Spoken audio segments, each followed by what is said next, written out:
పరిశుద్ధమైన తండ్రి, నమ్మదగిన దేవ, జీవాధిపతి, సమస్తము మేలు కలుగుటకై సమస్తము జరిగించిన ఉన్నతమైన ఘనమైన నామానికి వందనాలైన ప్రభా. సమయంలో మనం వేటి కొరకై మీ మాటలు అందించండి తండ్రి. నేను అయోగ్యరాలని ప్రభావ ఈ మహిమార్థంగా వాడుకోమని బ్రతిమాలుతున్నాను తండ్రి. చేరువచ్చిన అందరిని బట్టి స్తోత్రములు. నన్ను కాలిచ్చింది నా తండ్రి, విలువైన ప్రాణం మా కోసం తండ్రి. అనేక సార్లు మేము అర్థం చేసుకోలేక చేసిన ఆశీర్వాదంలే నీ దగ్గర మేము పోగొట్టుకున్నాం. ఆల్మైటీ ద్వారా మమ్మల్ని సమకూర్చి ఆత్మీయంగా దినదినానికి వాళ్ళ అభివృద్ధి పొందిస్తున్నందుకు కృతజ్ఞతలు తండ్రి. ప్రార్థన కొరకు చేరువచ్చిన బిడ్డల్ని దయచేసి దృష్టించండి. లేఖన భాగాన్ని నన్ను మాత్రమే నేను పలుకున్నట్టు కృపణ తీసుకోమని బతిమాలు అంధకార శక్తులను నామంలో నామంలో ప్రార్థిస్తున్నాను తండ్రి. ఆమేన్. నీవాత్మాయుద్ధములు జయముందుము, నీవాత్మాయుద్ధములు జయముందుము. ఓనం సోధార వెనుకంజవేకు, ఓ నా సోధారి వెనుకంజవేకు. లోకస్తులంతా నిద్రించుచుండగా, లోకస్తులంతా నిద్రించుచుండగా, మోకాళ్ళపై యేసు కొండపై నుండి, మోకాళ్ళపై యేసు కొండపై నుండి. నీవును ప్రార్థన శక్తి నందుమా, నీవును ప్రార్థన శక్తి నందుమా. ఓ నా సోదర వెనుకంజవేకు, ఓ నా సోదరి వెనుకంజవేకు. నీవాత్మాయుద్ధములు జయముందుము, నీవాత్మాయుద్ధములు జయముందుము. ఓ నా సోదర వెనుకంజవేకు. సాహస్రమునని ఆత్మా ఖడ్గమున, సాహసమునని ఆత్మా ఖడ్గమున, సైతాను బంధము ఖండించి వేసి, సైతాను బంధము ఖండించి వేసి. క్రీస్తుని సంఘమా ముందంజవేమా, క్రీస్తుని సంఘమా ముందంజవేమా. ఓ నా సోదర వెనుకంజవేకు, ఓ నా సోదరి వెనుకంజవేకు. నీవాత్మాయుద్ధములో జయముందుము, ఓ నా సోదర వెనుకంజవేకు, ఓ నా సోదరి వెనుకంజవేకు. ప్రభుని స్తుతిస్తున్నామున్నా మీకందరికీ వందనములు తెలియజేస్తున్నాను. ఆల్మైటీ ప్రేయర్ గ్రూప్లో ఎస్ఎస్ గ్రూప్గా దేవుడు ఎస్ఎస్ గ్రూప్లో నన్ను సమకూర్చి ప్రతిదినము గ్రూప్లో ఉండునట్లుగా ఆయన సంకల్పం అయినది. అందుని బట్టి దేవునికి వందనాలు. అనేక సార్లు ప్రతిదినము కలిసి ఉండలేని పరిస్థితి, ఏదో ఒక డిస్టర్బెన్సెస్, నాకే మనసు బాధగా అనిపించేది. ఒక నైట్ నేను ఆలోచిస్తలా పడుకుని ఉన్నాను బాధతో. అప్పుడు దేవుడు నాకు ఒక మాటను గుర్తు చేస్తా ఉన్నారు. ఏంటంటే, ఎక్కడ ఇద్దరు ముగ్గురు నా నామమును కూడి ఉంటారో వారి మధ్య ఉంటాను అన్న మాట పదే పదే నాకు రిపిటేషన్ గా జ్ఞాపకం వస్తా ఉంది. నేను అప్పుడు అనుకున్నాను, ప్రతి దినము నువ్వు మా మధ్య ఉండడానికి ఇష్టపడుతున్నావు, మాతో సహవాసం చేయడానికి ఇష్టపడుతున్నావు. ఎక్కడ ఇద్దరు ముగ్గురు ఉంటారో అక్కడ ఉంటా అంటున్నావు. కానీ నేను మిస్ అవుతున్నాను. మీరు ప్రెజెంట్ అవుతున్నారు, నేను మిస్ అవుతున్నాను. ఒకవేళ ఈ రాత్రే కనుక నువ్వు దిగి వస్తే నా పరిస్థితి ఏంటి ప్రభా? నువ్వు కలిసినప్పుడు సహోదరులందరూ కూడి ఏకంగా పాటలు పాడి ప్రార్థన చేసుకుంటారు. ఆ టైం నేను మిస్ అవుతున్నాను.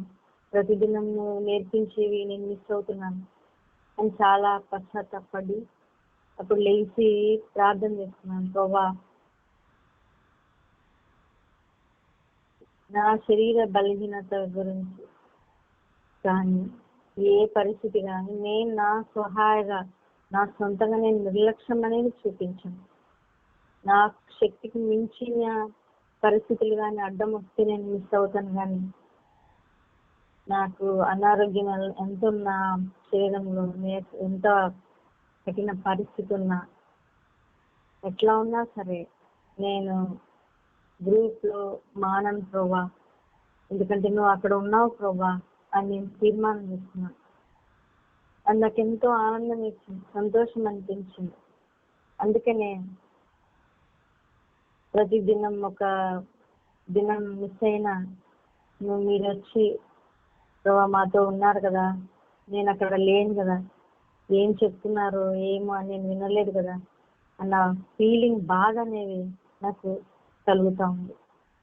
నిజంగా ఈ బాధ ఇంతకుముందు ఆల్మైటీ ప్రేయర్ గ్రూప్ తర్వాత బలహీనతను బట్టి నేను మానేసిన దినాలు చాలా దినాలు ఉన్నాయి.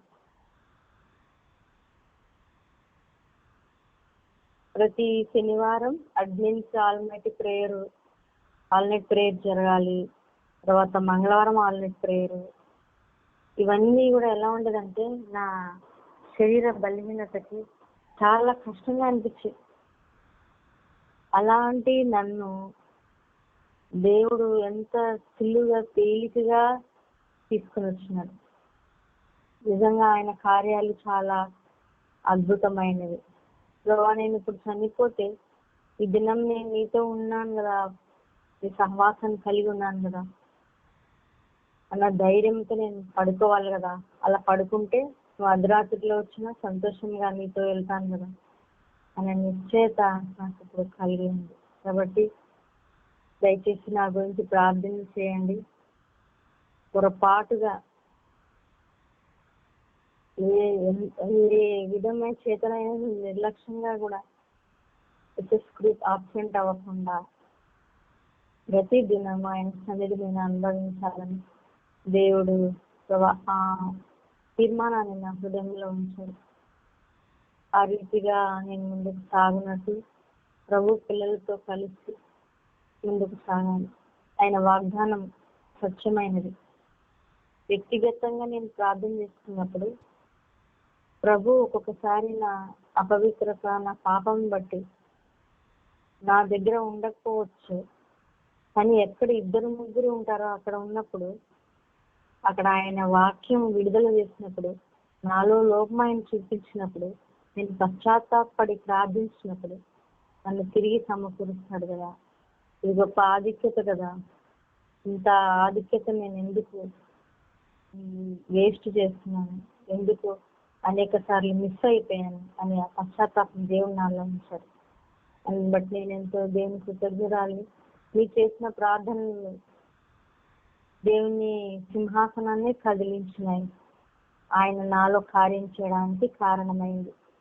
అందుని బట్టి దేవుని నామానికి మహిమ కలుగును గాక. ప్రార్థించిన మీ అందరికీ నేను ఎంతో కృతజ్ఞురాలు. దేవుడి సాక్ష్యం దీవించిన గాక. నిర్గమాకాండము 13వ అధ్యాయము 18వ వచనం చూడండి. ఇశ్రాయేలు యుద్ధ సన్నద్ధులై ఐగుప్తులో నుండి వచ్చిరి. చివరి మాట మనం గమనిస్తాం. కాబట్టి ఇశ్రాయేలు ఎట్లా బయలుదేరుతున్నారో ఐగుప్తులో నుండి బయటికి అంటే యుద్ధ సన్నద్ధులై. అంటే యుద్ధానికి వెళ్ళేవాడు ఎంత అలర్ట్గా ఉంటాడు. ఈవెన్ మనము పస్కా దినాన ఆ పస్కా బలి ఆచరించేటప్పుడు కూడా వాళ్ళు త్వరపడుతూ తినాలని చెప్తాడు. అంటే ఏంటి అంటే ఆ లోకం ఐగుప్తు కానీ ఆ సాతాను బంధకాలు చెర పాపము అలాంటి ప్రాంతాల్లో మనము నిలవడానికి ఇష్టపడకూడదు. త్వరపడాలి అక్కడి నుంచి బయటపడడానికి. ఎలాగన బయట రావాలా? యుద్ధ సన్నద్ధులై. అంటే ఏంటి? ఒకవేళ వాడు మనల్ని ఎదుర్కొన్నా వాడిని యుద్ధం చేసైనా మనం అక్కడి నుంచి బయటపడాలా అనేటువంటి ఆ మనస్సుతో మనం బయలుదేరాల. ఏదో పంపించేసినారులే మంచోళ్ళే అని మనమంతా ఏదో మన ఫ్యామిలీ ట్రిప్కి వెళ్ళినట్లుగా అలాగా కాదు. కానీ ఏ సమయంలో శత్రువు అటాక్ చేసినా కూడా నేను యుద్ధం చేసి వాడిని ఓడిస్తాను అన్నట్టుగా యుద్ధ సన్నద్ధులై వాళ్ళు బయలుదేరుతా వస్తున్నారు. ఇంకొక మాట కూడా చూడండి. 14వ అధ్యాయము 8వ వచనంలో మనం గమనిస్తే ఇక్కడ కూడా చివరి మాట చదువుదాము. అట్లు ఇశ్రాయేలీలు బలిమి చేత బయలు వెళ్ళుచుండిరి. 14వ అధ్యాయం 8వ వచనం. ఇశ్రాయేలీలు బలిమి చేత బయలు వెళ్ళుచుండ్రి కదా. బలిమి అంటే బలంగా బయటకు వస్తున్నారు. బలంగా బయటకు వస్తున్నారు. మనం కూడా గుర్తుపెట్టుకోండి, ఐగుప్తు లాంటి పాప పరిస్థితులు నీ జీవితంలో వ్యక్తిగతంగా ఉన్నాయా, కుటుంబంగా ఉన్నాయా? దాంట్లో నుంచి బయటకు వచ్చే విషయంలో నిదానించొద్దు. నిదానిస్తే వాడు మరలా నిన్ను కబలిస్తాడు. త్వరపడి రావాలి. అదే సమయంలో బలిమి చేత బయటపడాలి. ఎలాగ బయటపడాలి? యుద్ధ సన్నద్ధులై మనము బయటికి రావాలి. అది ఇంకొక మాట కూడా మనం చూడొచ్చు. నిర్గమాకాండం 14వ అధ్యాయము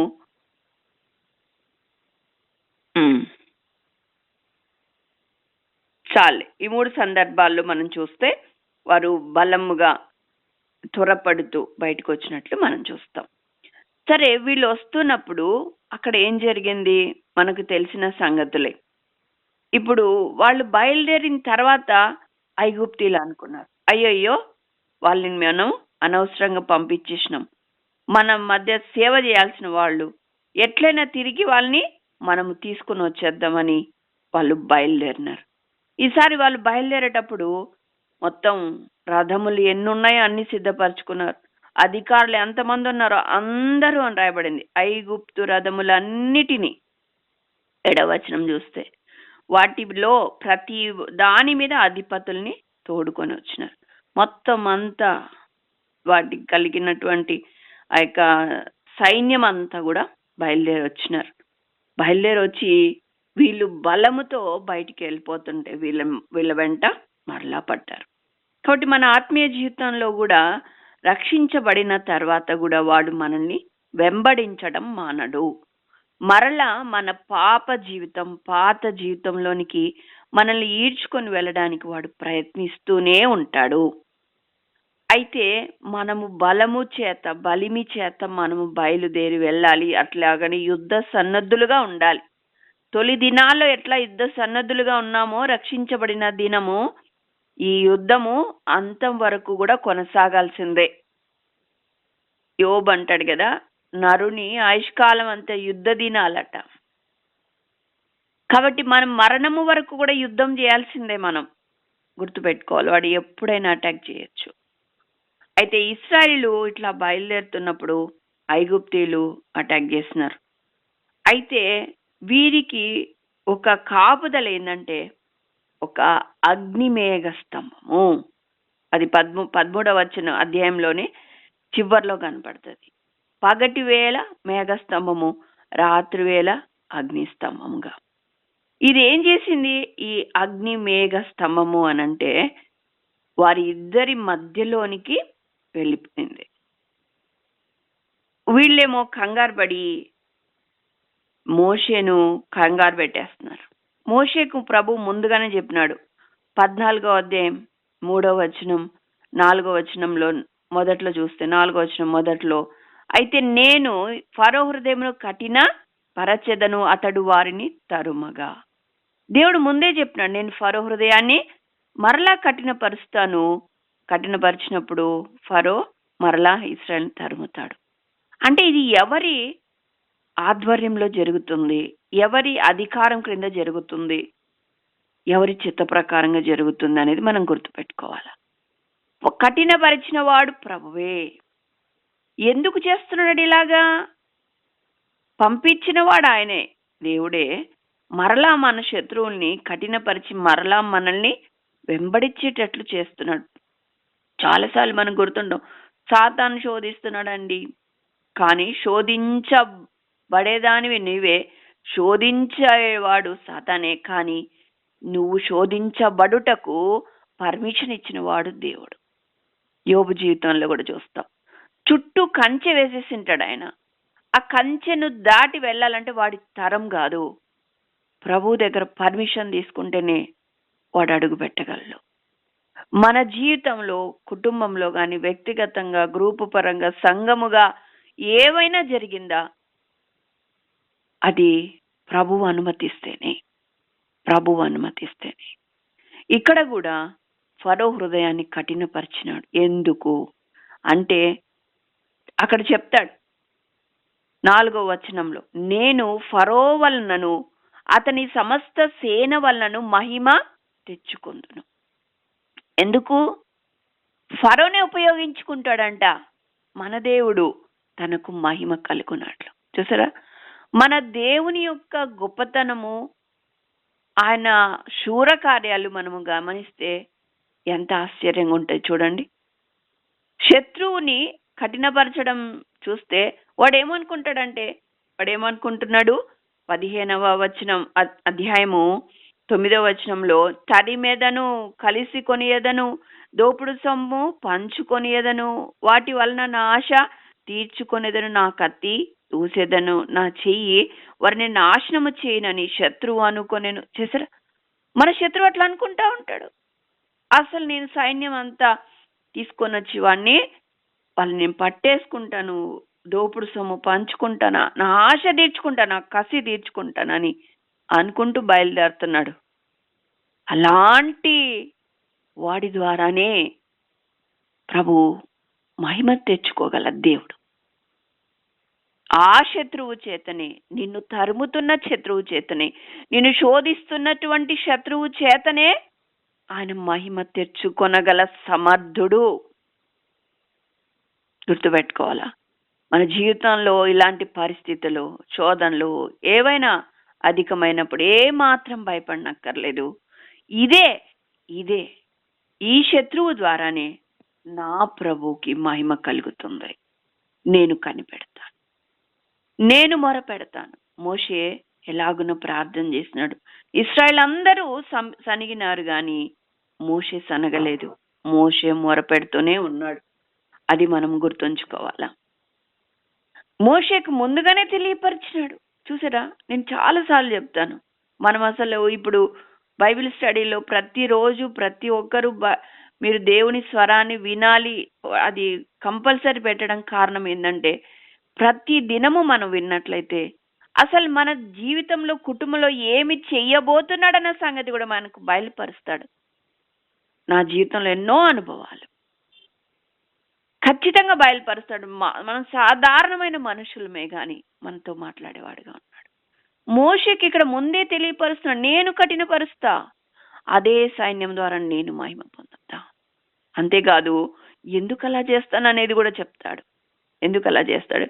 ఇశ్రాయేలు భయపడినట్లు. అర్థమైందా? ఇదంతా జరిగిన తర్వాత 31వ వచనంలో చూస్తే, నిర్గమాకాండం 31 చివర్లో చూస్తే మొదటి నుంచి చదువుతాను. యెహోవా ఐగుప్తీయులకు చేసిన గొప్ప కార్యమును ఇశ్రాయేలు చూచిరి గనుక ఆ ప్రజలు యెహోవాకు భయపడి యెహోవా యందును ఆయన సేవకుడైన మోషే యందును నమ్మిక ఉంచిరి. అర్థమైందా? ఆయన సేవకుడైన మోషే యందున అంటే దేవునికి భయపడేటట్లు చేసింది. అంతేకాకుండా అంతకుముందు సేవకుని నమ్మట్లేదు కదా వాళ్ళు. ఏమంటున్నారంటే 14వ అధ్యాయము 12వ వచనంలోన మా జోలికి రావద్దు, ఐగుప్తులకు దాసుల మగుదుమని ఐగుప్తులో మేము నీతో చెప్పిన మాట ఇదే కదా, మేము ఈ అరణ్యమందు చచ్చుట చేత ఐగుప్తులకు దాసుల మగుదుమా మే అని మోషేను చూసి అంటున్నారు. వాళ్ళు ఎంతగానో మోషేను చూసి సనుగుతున్నారు. ఇప్పుడు మోషే మీద అప్పుడు నమ్మకం లేకుండా అయిపోయింది. ఎప్పుడైతే ఈ ఘనకార్యం జరిగిందో ఇప్పుడు ఏమొచ్చింది? ఇశ్రాయేలుకి నమ్మకం వచ్చింది. ఇశ్రాయేలుకి మోషే యెహోవా యందును ఆయన సేవకుని యందును నమ్మిక ఉంచిరి. దేవుడు అంటే భయం కూడా అప్పుడు కలిగింది. నా దేవుడు, నేను నమ్ముకున్న దేవుడు, నన్ను నడిపిస్తున్న దేవుడు ఎంత శక్తిమంతుడని కన్నులారా వారు చూచున్నట్లు చేసినాడు. అందుకే ఇశ్రాయేలీలు చూచిరి మనకు కనబడుతుంది. అంతేకాదు అక్కడ 30వ వచనం చివర్లో కూడా ఏమని ఉంటదంటే, ఇశ్రాయేలు చచ్చిన ఐగుప్తీయులను సముద్ర తీరమున చూచిరి. చూసారా, మన శత్రువు మన కళ్ళ ఎదుట నాశనమై మన కాళ్ళ దగ్గర పడి ఉంటారు, చచ్చి పడి ఉంటారు కదా. సముద్ర తీరానికి వచ్చినారు, వీళ్ళు తీరం దగ్గర నిలబడుకున్నారు. ఆ తీరం దగ్గర వాళ్ళ పాదాల దగ్గర ఆ శవాలు వచ్చి పడుతున్నాయి. ఇంత గొప్ప దేవుడు కన్నులారా చూస్తున్నారు. అలా చూసినప్పుడు ఎలా ఉంటది? మర్చిపోగలరా? ఆ దేవుడు అంటే అలాంటి భయం వారి యొక్క నరాల్లో ఉంటది అన్నమాట. సరే, ఇలాగున ఇశ్రాయేలు బయలుదేరుతుండగా ముందుగానే దేవుడు తానే ఫరో హృదయాన్ని కఠినపరచడం వల్ల ఫరో ఏమో తరుముతున్నాడు. ఫరో అనుకుంటున్నాడు నేను పట్టుకుంటా అనుకుంటున్నాడు. అట్లాగా విర్రవీగే శత్రువులు వాడి వెరితనంలో బోళ్ళు మాట్లాడిస్తాడు. రబ్షాకేలాగా మాట్లాడతాడు, ఇక్కడ ఐగుప్తీయుల్లాగా మాట్లాడతాడు. అలాగా శత్రువు మాట్లాడుతూ ఉంటాడు. మాట్లాడుతున్న వాటిని బట్టి భయపడకూడదు. ఇవన్నీ ఒక ప్రణాళిక చొప్పున దేవుడు చేస్తున్నాడు. మోషే అవన్నీ భయపడలేదు, ఊరికే మొర పెడుతున్నాడు. ఎప్పుడు చేస్తావయ్యా అంటే అప్పుడు 15వ వచనంలో అంతలో యెహోవా మోషేతో, ఆల్రెడీ 14వ వచనంలోనే మోషే చెప్పేసినాడు ఇశ్రాయేలుకి. దేవుడు మాట్లాడక ముందు చెప్పేసినాడు. అంతకుముందు చెప్పినాడు గనక భయపడకుడి. 13వ వచనంలో యెహోవా మీకు నేడు కలగజేయ రక్షణ మీరు ఊరక నిలుచుండి చూడుడి, మీరు నేడు చూచిన ఐగుప్తుని ఇక మీదట మరి అన్నడును చూడరు. ఇప్పుడు చూస్తున్న శత్రువుని ఇంకెప్పుడు చూడరు అని చెప్పినాడు మోషే. ముందే చెప్పేసినాడు, మీరు ఊరికినే ఉండాల, యెహోవా మీ పక్షం యుద్ధము చేయను, మీరు ఊరకే ఉండవాలని ప్రజలతో చెప్పి తానేమో మొరపెడతా అన్నాడు. అప్పుడు దేవుడు ఏమంటున్నాడు, నీవేళ నాకు మొరపెట్టుచున్నావు సాగిపోడని ఇశ్రాయేలుతో చెప్పుమో, నీవు నీ కర్రనెత్తి ఆ సముద్రం వైపున నీ చెయ్యి చాపి దాని పాయలుగా చేయమని దేవుడు చెప్తున్నాడు. ఇది ఎప్పుడు జరిగింది అనేది మనకి ఇప్పుడు అవసరం. ఇది ఎప్పుడు జరిగింది? ఇశ్రాయేలీలు ఏం చేస్తున్నారంటే, ఐగుప్తులో పస్కా అయిపోయిన ఆ పస్కా రాత్రి అయిపోయిన ఉదయాన్నే ఐగుప్తుల వాళ్ళందరూ కూడా చనిపోతారు కదా, ప్రథమ సంతానం. అప్పుడు వాళ్ళు వెళ్ళిపోమని చెప్పేస్తారు. వెంటనే అందరిని తీసుకొని బయలుదేరి ఇంకా 2-3 మజిలీలు ఉంటాయి 13వ అధ్యాయంలో. అవి అన్ని చూసుకొని అదే రోజు అలాగ వెళ్తూ ఎర్ర సముద్రం దగ్గరికి వస్తారు. ఎర్ర సముద్రం దగ్గరికి వచ్చినప్పుడు అక్కడ ఎర్ర సముద్రం దగ్గర పరిస్థితి ఏంటంటే, ముందు ఎర్ర సముద్రము, వెనకలేమో ఫరో సైన్యం. ఇది పరిస్థితి. ఏం చేయాలి? అప్పటికేమో చీకటి పడిపోతుంది. అప్పుడు అగ్ని మేఘ స్తంభంలో ఉన్నటువంటి దేవుడు యెహోవా ఏం చేసినాడు అనంటే, అంతవరకు ఇశ్రాయేలుకు ముందుగా ఉండి మేఘస్తంభముగా ఉండి నడిచిన ఆ ప్రభువు ఇప్పుడు ఫరో సైన్యానికి ఇశ్రాయేలుకి మధ్యగా వెళ్ళి నిలబడతాడనమాట. 20వ వచనం 19వ వచనం చివరి నుంచి చదువుతాను. ఆ మేఘస్తంభము వారి ఎదుట నుండి పోయి వారి వెనుక నిలిచెను. అది ఐగుప్తుల సేనకు ఇశ్రాయేలు సేనకు నడుమ ప్రవేశించెను. అది మేఘము గనుక వారికి చీకటి కలిగెను, గాని రాత్రి అది వీరికి వెలుగిచ్చెను గనుక ఆ రాత్రి అంతయు ఐగుప్తీల సేన ఇశ్రాయేలును సమీపింపలేదు. చూసారా, ఇది రాత్రి జరిగినటువంటి కార్యం. రాత్రి ఏం జరుగుతా ఉంది అనంటే, ఆ మేఘస్తంభం పగులైపోగానే వెనక్కి తిరిగి వచ్చి అది ఇశ్రాయేలుకును ఐగుప్తులకు నడుమ నిలబడుతుంది. ఆ మేఘస్తంభము అగ్నిస్తంభముగా వాళ్ళకి వెలుగిస్తుంది. అయితే ఐగుప్తీయులకు మాత్రం అది చీకటిని కలుగజేస్తుంది. కాబట్టి వీళ్ళు వారిని సమీపించాలి. చూడండి, శత్రువు సమీపించినట్లుగా ఉంటుంది మనకు, కానీ సమీపించలేడు. ఎంత కొద్ది అంటే మధ్యలో ఆ అగ్ని మేఘస్తంభము మాత్రమే గ్యాప్, అంతే. అవతల వెంటనే శత్రువు ఉన్నాడు, యువతల మనం ఉన్నాం, కానీ వాళ్ళు మన దరిదాపుల్లో రాలేరు. ఆ రాత్రంతా ఈ ప్రయాసపడిన వాళ్ళు ఇశ్రాయేలుని సమీపించలేదు. కాబట్టి మన యొక్క పరిస్థితి, ఏ పరిస్థితిలోను వెళ్తున్నావో, కానీ విశ్వాసం మట్టుకు నువ్వు ఉంచు. దేవుడు నిన్ను భద్రపరిచిన వాడు, కాపాడినవాడు, కాపాడేవాడు కూడా. సరే, ఈ రాత్రి ఏం జరిగింది?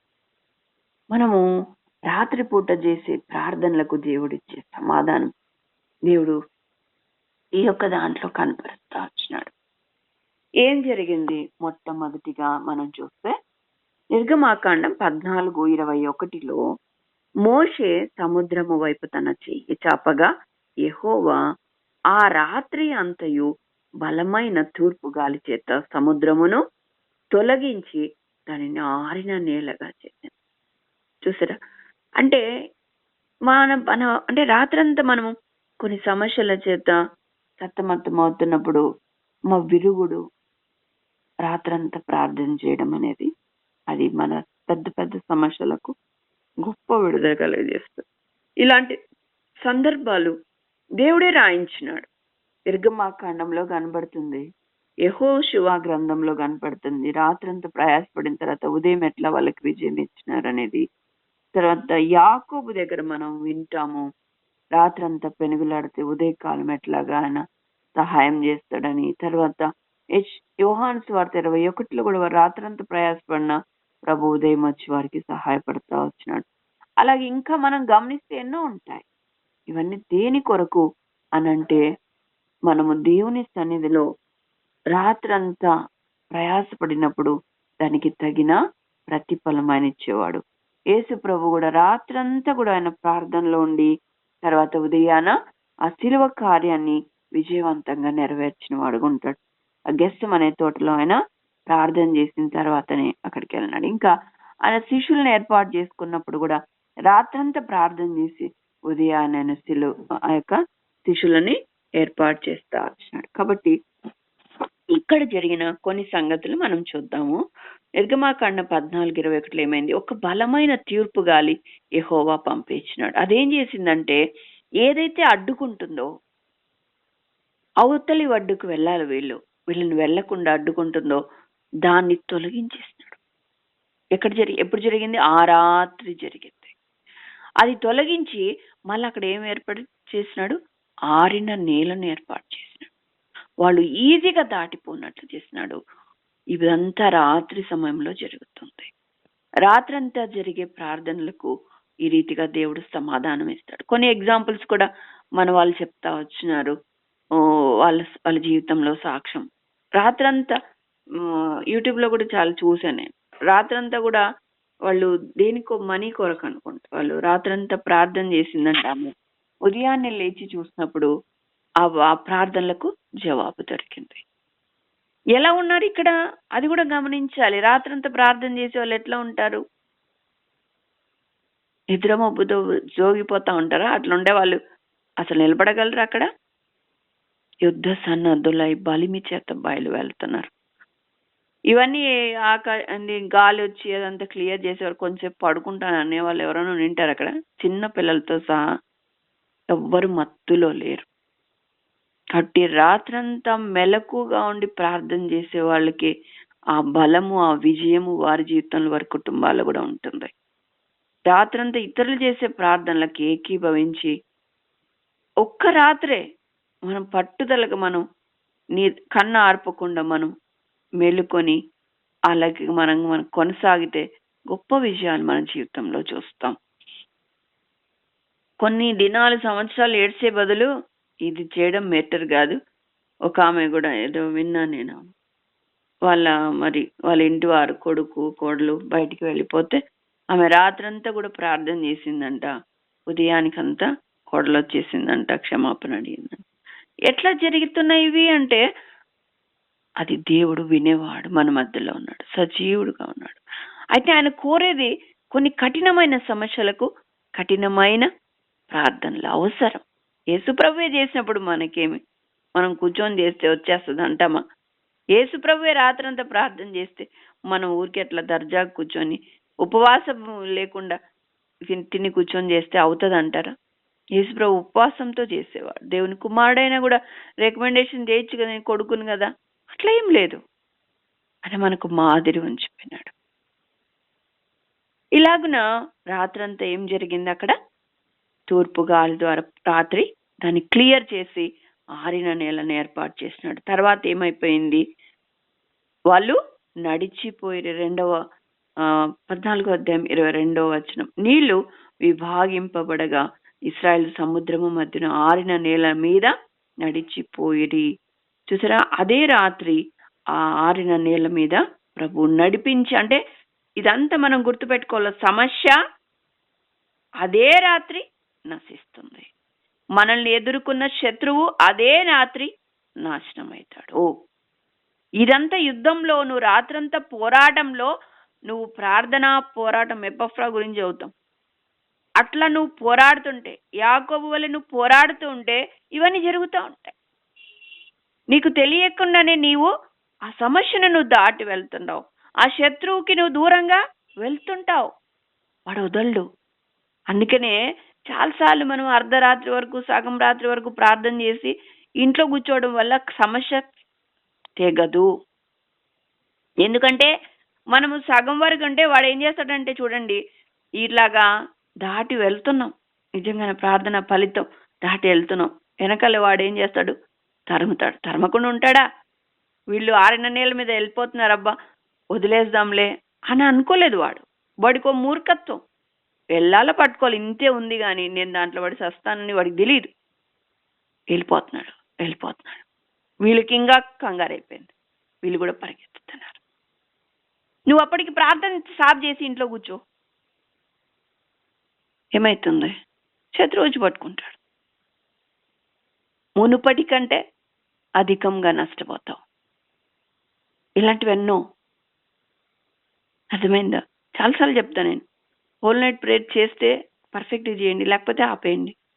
మెలుకొని ఉంటాను అని చెప్పి నిద్రపోవడం చాలా తప్పు. అది చాలా నష్టాన్ని మనకు తీసుకొని వస్తుంది.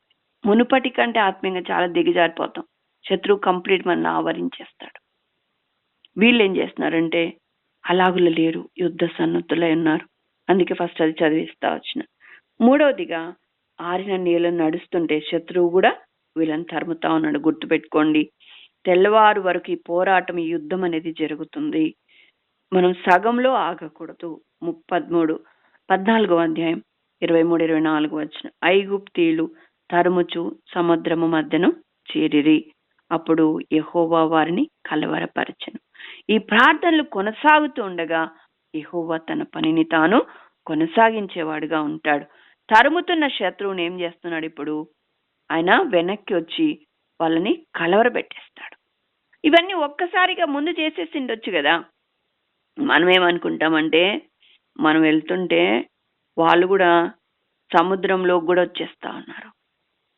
మన దేవుడు ఇంత గొప్ప కార్యము ఎర్ర సముద్రాన్ని తెరిచినాడే, దాటి వెళ్తున్నాం కదా, మరి ఈ పక్కన ఉన్న శత్రువును కాల్చడం ఎంతసేపు? వెంటనే చంపేయచ్చు కదా. అదే కిరణాలు వచ్చి వాటిని కాల్చేయచ్చు కదా అని మనం అనుకుంటాం. వచ్చేస్తున్నారు ప్రభా, వచ్చేస్తున్నారు, సమీపిస్తున్నారు, వాళ్ళని ఎట్లనే చంపేసే ప్రభా అనుకుంటుంటాం. కానీ దేవుడు దేనికోసం చూస్తాడు తెలుసా? సమయం కొరకు చూస్తాడు. వాళ్ళు రావాలా. ఎక్కడి వరకు రావాలా? సముద్రము మధ్యను వారు రావాలా. అప్పుడు కార్యం జరగాల. అది మనం గుర్తుపెట్టుకోవాలి. అంటే ప్రతి దానికి ఒక సమయం కలదు. వాళ్ళు మధ్యలోకి వచ్చినప్పుడు సైన్యం అంతా ఇప్పుడు ఎక్కడుంటది? ఆ ఏర్పడిన దారిలోనే వచ్చేసింది. ఇంకే ఒక్కరు కూడా తప్పించుకోవడానికి వీల్లేదన్నమాట.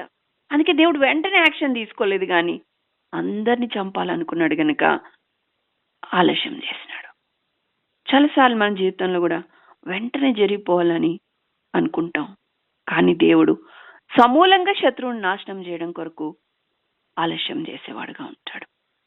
కొంచెం ఆలస్యం చేసేవాడుగా ఉంటాడు. నువ్వు అంతవరకు ఏం చేయాలా? ప్రార్థన ఆపొద్దు, కొనసాగింపచేయి. నిజమే, నీ కళ్ళ ఎదుట ఆశ్చర్యకార్యాలు జరుగుతున్నాయంత మాత్రం నువ్వు ఆపకూడదు.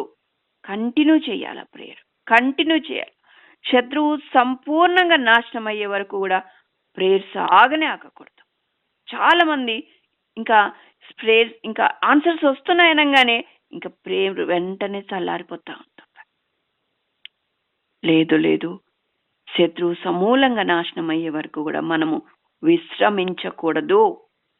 వాడికి గ్యాప్ ఇవ్వకూడదు, వాడికి ఊపిరి పీల్చుకోవడానికి ఆస్కారం ఇవ్వకూడదు.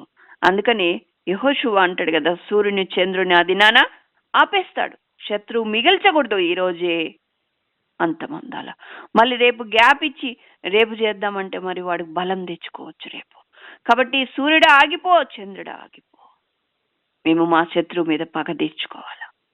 ఎప్పుడు విశ్వాసంగా మాట్లాడుతూ వచ్చినాడు, అవన్నీ ఆగిపోయినాయి.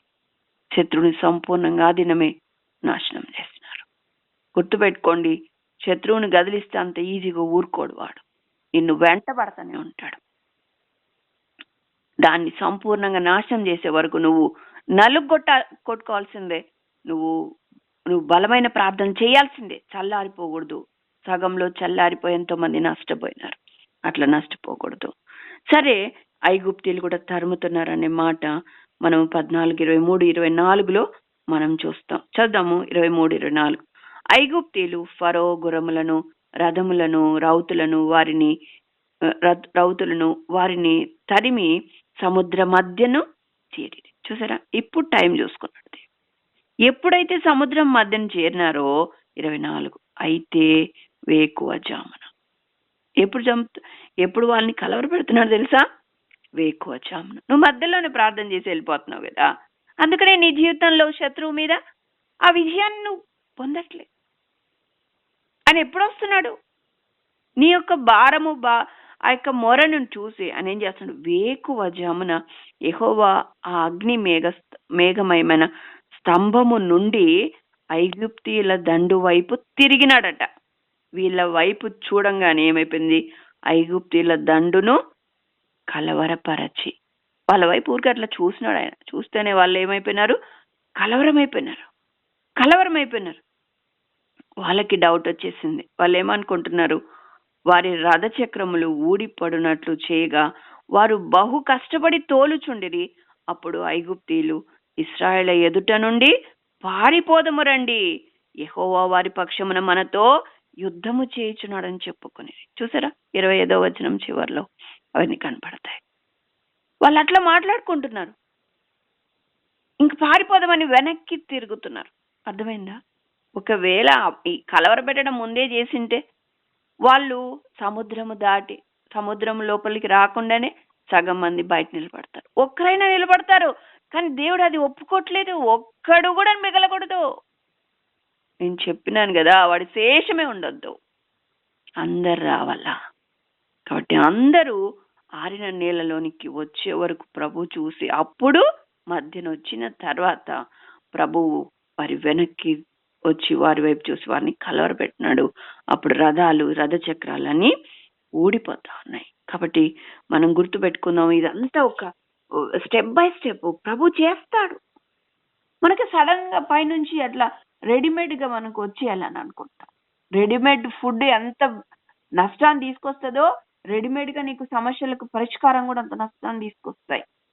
ఇంకా ఇప్పుడు స్వస్థత అనగానే పరిగెత్తుతాం అక్కడికి. ఆత్మీయ స్వస్థత ఏముండదు, భౌతిక స్వస్థత ఒకటే వస్తే చాలు అలాగనుకుంటా. కానీ దేవుడు నీ జీవితంలో నీకు ఏది మంచిదో ఆయన నీకు నేర్పిస్తాడు. మెల్లిమెల్లిగా నేర్చుకుంటూ ఆయన మార్గంలో మనం వెళ్ళాలి. దావీదు కూడా అంతే, అందరూ అంతే. దేవుని పిల్లలు అంతకంతకు వాళ్ళు వర్ధిల్లుతారు.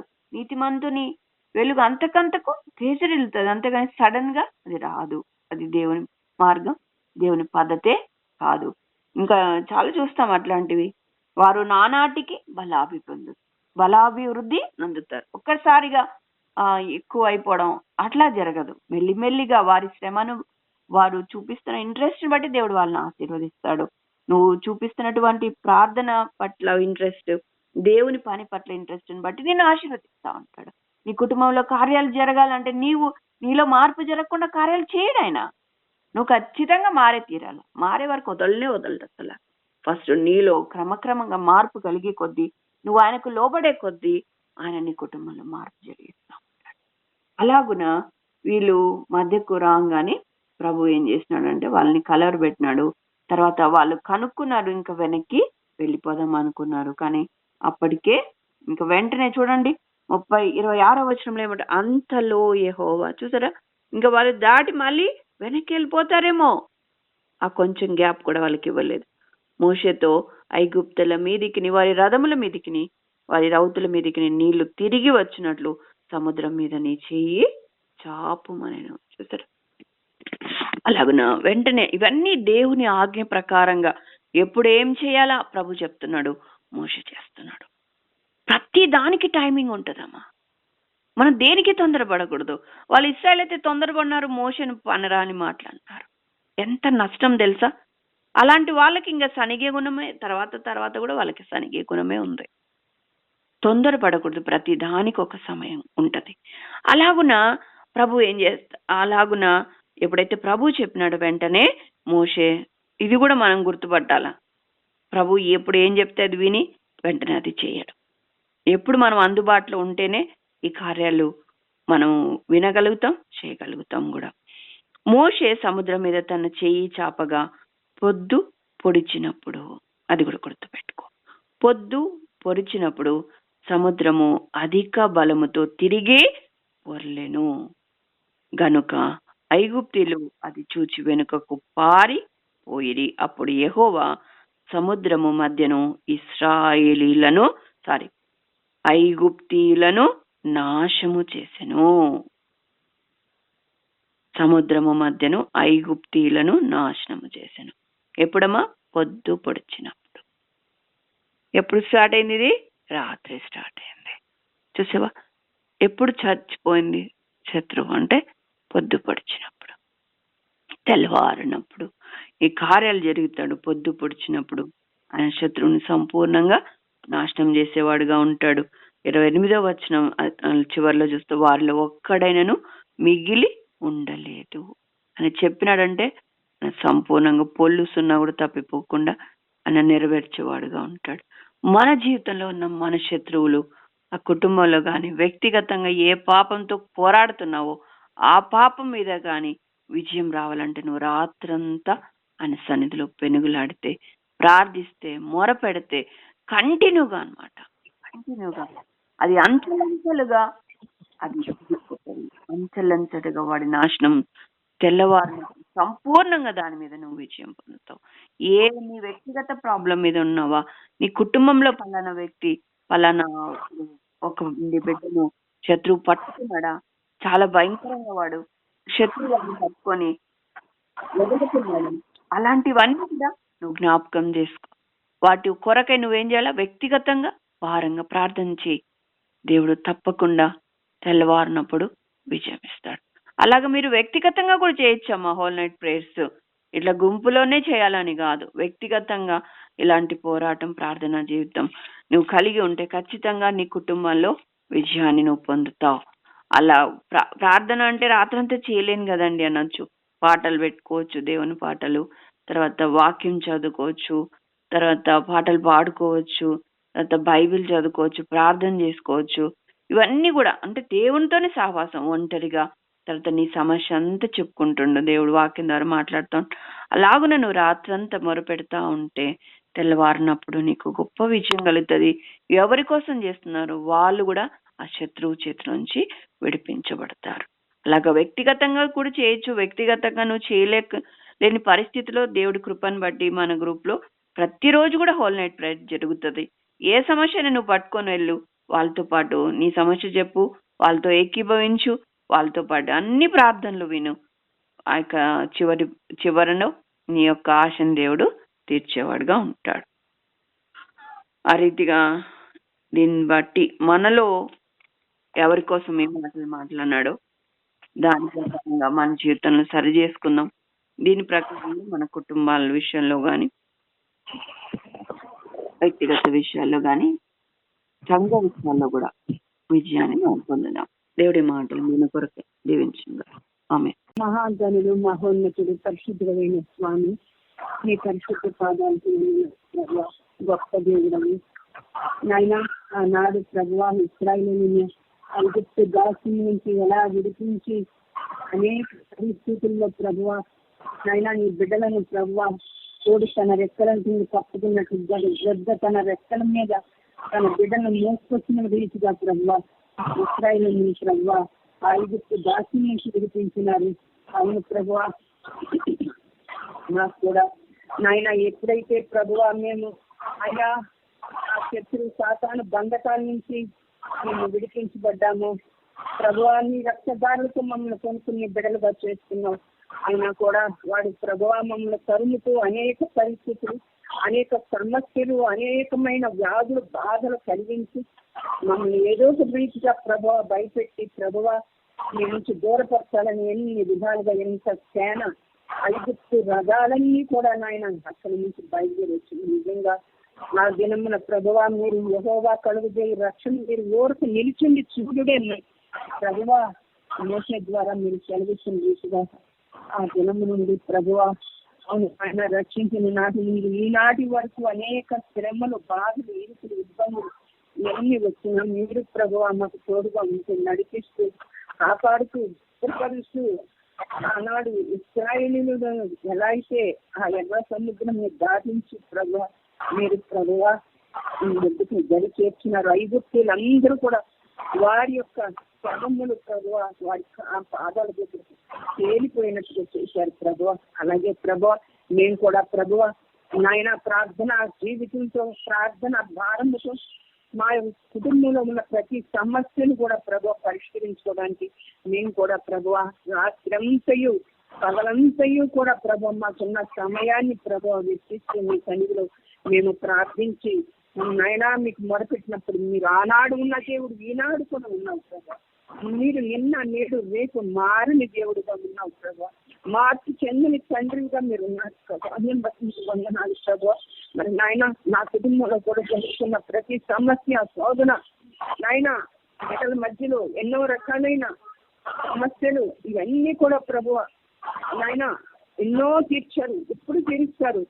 అవును ప్రభువా, నేను కూడా ప్రభువా ఈ వృద్ధాప్యంలో ఎక్కువ సమయం నేను గడపలేకపోతున్నాను. నన్ను దయతో క్షమించి ప్రార్థనతో నన్ను నింపండి ప్రభువా. నాయన ఎక్కువగా నీ సన్నిధిలో ఎలా మరుపెట్టుకోవాలో అలా ఆ ఐగుప్తీయులందరూ నాశనం వరకు ప్రభువా నేనైతే ప్రభువా మీరు ప్రభువా మీ యొక్క దక్షిణ హస్తాన్ని చాపి నాయన ఆ యొక్క గడికి చేర్చేంత వరకు మీరు ఊరకుండా లేదు ప్రభు. అలాగే నా జీవితంలో కూడా మీరు చేస్తారని నమ్ముతున్నాను ప్రభువా. కనిపించండి, వాక్యం చెప్పిన నీ దాసురాన్ని నీ ఆత్మతో అభిషేకించి ఇప్పటి వరకు ప్రభువా మేము ఆయా ప్రాంతాల్లో ఉన్న వారందరం మేము ఈ యొక్క ఆన్లైన్ ద్వారా మేము ఒక తండ్రి పాదాల చెంత మేము ప్రార్థించడానికి కృపించినందుకు వందనాలు చెల్లిస్తుంది. బిడ్డకు కావాల్సిన ప్రతి విధమైన ఆశీర్వాదము బిడ్డలు ఇద్దరికి వారి చదువులు భవిష్యత్తులో మీకు ఒక అనాది సంకల్పం నెరవేర్చి మరి నూతన భర్త మరి కథలో మరి ఎక్కడ ఎలా పరిచయం చేయాలో యొక్క నడిపింపును దయచేయమని మీరే మహిమ పొందమని మా ప్రభు రక్షకుడైన యేసు ప్రభు పరిశుద్ధ నామమున సూచించి ప్రార్థించి తండ్రి.